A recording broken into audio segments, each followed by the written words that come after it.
খসরু ভাই হলো, আমি যদি বলতে যাই তাহলে খসরু ভাই যে কেএম আর মন্দির সাহেবের যে জায়গাটা, আমার মনে হয় এই জায়গাটা এই পর্যন্ত উনি ধরে রাখছে।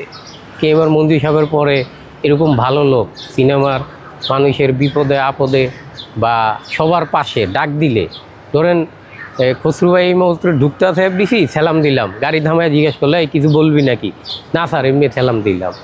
বা আমরা অনেক বিষয় অনেক ব্যাপারে ওনার কাছে গেছি, উনি যখন সভাপতি ছিল, হ্যাঁ, সব ব্যাপারে উনি হেল্প করছে। তো উনি একমাত্র কেএম আর মন্দু স্যার আর খসরু সাহেব, ওনারা দুইজনে আমাদেরকে সব সময় মিডিয়ার কাছে বা যখনই সাক্ষাৎকার দেয় এফডিসির ব্যাপারে, তখন আমাদেরকে নিয়ে ওনারা কথাবার্তা বলে যে প্রোডাকশন বয়, প্রোডাকশন ম্যানেজার এরা আমাদের আন্ডারে। তো এই ইয়ের আমলও, এই যে আপনার খসরু ভাইয়ের আমলও আমাদের ম্যানেজারদের সাথে একটা, আমার সম্ভবত 22 বা 23-এর দিকে একটা গণ্ডগোল হয়েছিল ছোটোখাটো। তখন ওনারা ম্যানেজারদেরকে ডাকছে, আমাদেরকে ডাকছে, ডাইকা একসাথে বসাইয়া জিনিসটা মিট করে দিছে।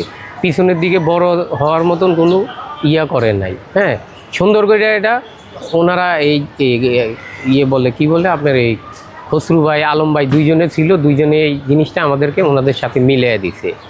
এই পূর্বে একবার এরকম ঘটনা হয়েছিল, যেটা আমি বললাম যে মন্দির সাহেবের আমলে উনিও এরকম ডাইকা ম্যানেজারদের সাথে আমাদেরকে বসাইয়া মিলিয়ে দিছিল। তো খসরু ভাইয়ের তো কোনো তুলনা নাই। এখন নির্বাচনে দাঁড়াইছে, বাকিটা আল্লাহর কাছে। পাশ ফেল তো এটা আল্লাহর বাপের, কে পাশ করবে এটা আল্লাহ জানে। তারপরেও সবার চেষ্টা সবাই চালাইয়া যায়। শামসুল আলম সাহেব, আমাদের আলম ভাই, হ্যাঁ, তো আলম ভাই বর্তমানে আবার নির্বাচনে দাঁড়াইছে। তো দোয়া করি ওনার জন্য।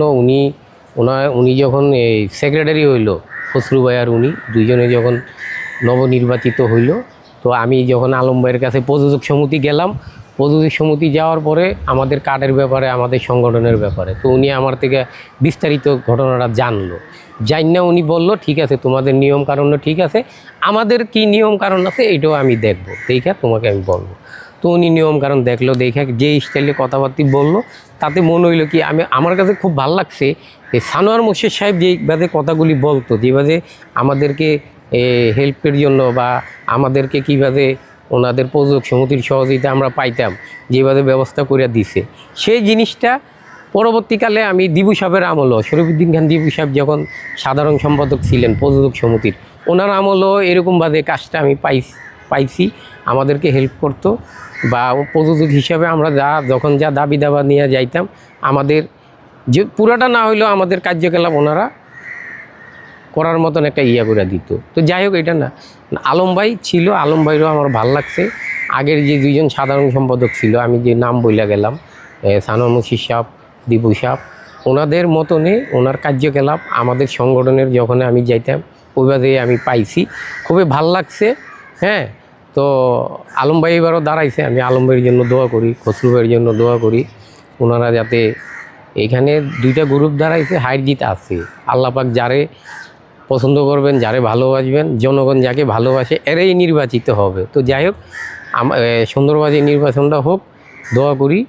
আমি অনেক দিন ধরে এই প্রযোজক সমিতির, আমাদের সমিতির পক্ষ থেকে আমি প্রযোজক সমিতির, আমাদের সমিতির যে সভাপতি সেক্রেটারি, ওনারা আমার দায়িত্ব দিত, প্রযোজক সমিতির সাথে আমি কার্যকলাপ চালাই।